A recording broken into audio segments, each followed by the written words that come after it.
Hi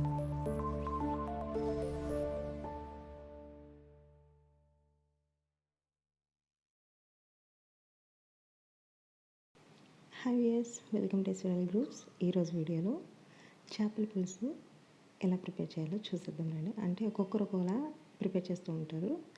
నా style కూడా చూసేద్దాం రండి. ఫస్ట్ ఆఫ్ ఆల్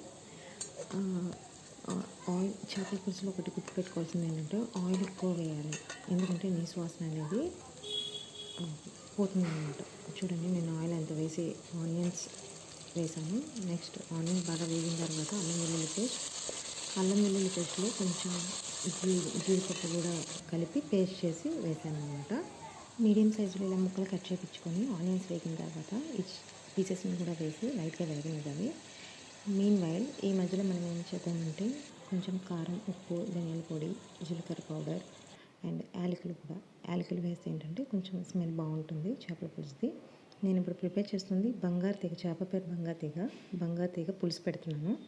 ఇలా మనం ప్రిపేర్ చేసుకున్న మసాలా మొత్తం ఇలా వేసి చేప ముక్కలు ఆ మసాలా అంటాలి, ప్లస్ ముక్క కూడా లైట్గా వేగాలన్నమాట.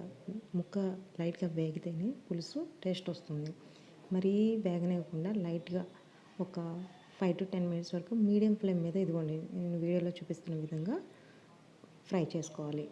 చూసారా ఎంత కలర్ఫుల్గా ఉందో. ఇలా ఆయిల్లోనే మగ్గాలి. ఒక చుక్క కూడా వాటర్ వేయద్దు.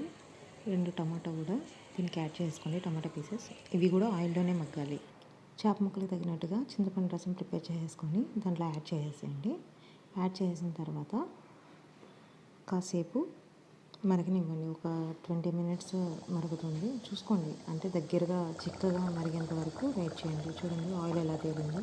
అంటే ఆయిల్ బయటకు తేలిందంటే మీకు చేపల పులుసు రెడీ అయిపోయినట్టే. చూడండి ఆయిల్ ఎలా వస్తుందో. నేను కొత్తిమీర ముందే యాడ్ చేశాను. చూడండి ఎంత కలర్ఫుల్గా, చిక్కగా, టేస్ట్గా ఉందో. మీరు కూడా ఇంట్లో ఇలా ట్రై చేసి టేస్ట్ ఎలా ఉందో కామెంట్ సెక్షన్లో కామెంట్ చేయండి. Thanks for watching the video. Thank you.